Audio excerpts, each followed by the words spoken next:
everyone.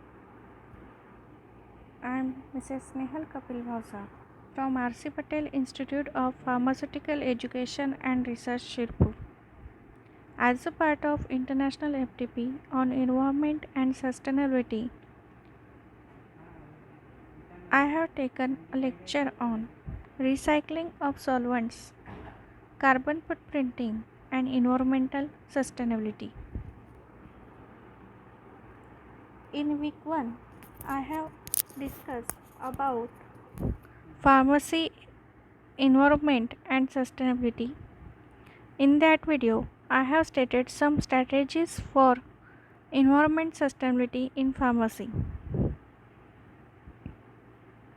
In week 2, I have discussed about solvent in laboratories as air pollutant and how to maintain the environment sustainability by reducing the solvent emission. Today's lecture learning outcomes are: laboratory solvent causes the hazardous air pollutants which is harmful to environment. Recycling of laboratory solvents and carbon footprinting. How to maintain the environment sustainability in relation to laboratory solvents. Process such as concentration and evaporation, recycle of solvent generate a tons of solvent vapors annually that are released into atmosphere. In the analytical chemistry laboratories, growing concern about the use and emission of volatile organic compounds and hazardous air pollutants show the environmental impact of solvents. The main goal of study has been to estimate the carbon footprinting of the recycled solvents. There is a process: waste solvent and raw material, recycling, plant storage and initial treatment, distillation, packing, and then for the use. During this process, there is a utilization of electricity, heat, or steam water. So that is a waste management as a solvent is recycled. Carbon emission or footprinting. What is meant by carbon footprint?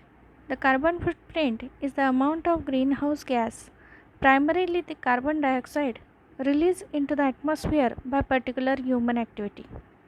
It is usually measured as a ton of CO2 emitted per year.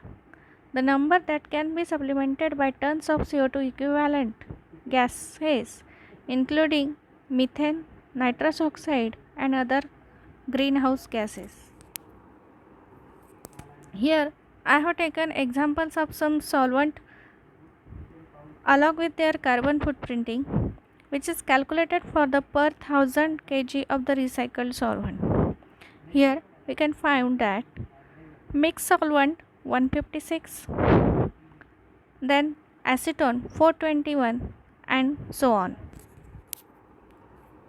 Here the comparison of carbon footprint of recycled and virgin solvent, that means the original solvent and the recycled one, that are compared, and the results indicated recycling of these solvents lead to significant saving of greenhouse gas emission ranging from 46 to 92% compared to the virgin solvents. Sustainability computation. Environment sustainability by reducing the solvent emission. There are several ways to lessen harmful solvent emission. Some methods have been developed to reduce the amount of harmful substances used throughout the course of reaction, either by performing the reaction under milder conditions, for example in water, or without any liquid solvent at all. This idea is to be eliminate emission by completely eliminating the source of pollution. Another way to address laboratory solvent emission is to reduce the sample's starting volumes.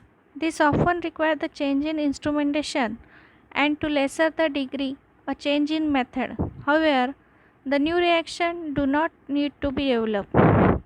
And the third option is for reducing the emission is to treat the solvent vapor with the method such as adsorption, thermal destruction, or condensation before the vapor can release into the atmosphere.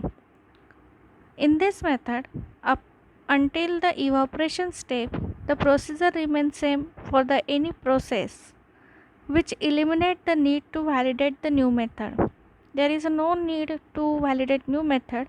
The procedure remains same. Only the instead of evaporation or recovering the solvent, the adsorption or thermal destruction method can be used. The adsorbent work by passing the vapor laden gas across the adsorbent, for example, activated carbon or zeolite.